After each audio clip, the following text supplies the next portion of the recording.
మీరు దయచేసి ఈ బిజినెస్‌లో నెగెటివ్ పీపుల్‌తో మాత్రం దూరంగా ఉండండి. కనీసం 1% కూడా వాళ్ళ దగ్గర ఉండడానికి ఇష్టపడకపోతే, మీరు పాజిటివ్ వ్యక్తులతో ఉండడానికి ఇష్టపడితే గనక 100% ఈ బిజినెస్‌లో సక్సెస్ అవ్వచ్చు. అంటే ఇష్టానికి, కష్టానికి తేడా ఏం లేదు. మీరు ఏడ్చేవాడు పక్కనుంటే వాడితో పాటు మనం కలిసి ఏడుస్తూ ఉంటాం. అదే నవ్వేవాడు పక్కనుంటే కొంతలో కొంతన్నా నవ్వొస్తది. ఏడ్చేవాడు పక్కన ఉంటే మనకి కూడా అదే. అంటే మీరు ఎటువంటి వారితో తిరుగుతున్నారు, ఎటువంటి వారితో మాట్లాడుతున్నారు అనే దాన్ని బట్టి. అలా ఈ బిజినెస్‌లో స్టార్టింగ్ చేసేటప్పుడు మనం ఎవరితో పరిగెట్టాలి, ఎవరితో నడవాలి, ఎవరితో ఉండాలనేది డిసైడ్ అవ్వాలి.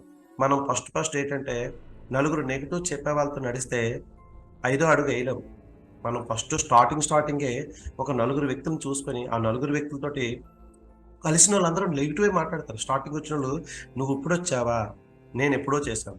నువ్వు కొన్నావా? నేను ఆల్రెడీ కొనేసి పక్కనెట్టేసి మూట కట్టి పక్కన పెట్టాను." ఇలాంటి పిచ్చి పిచ్చి మాట్లాడే వాళ్ళు చాలా మందుంటారు. అండ్ అదే విధంగా చూసుకుంటే ఇలాంటి కంపెనీలు ఎన్నో వచ్చినియి.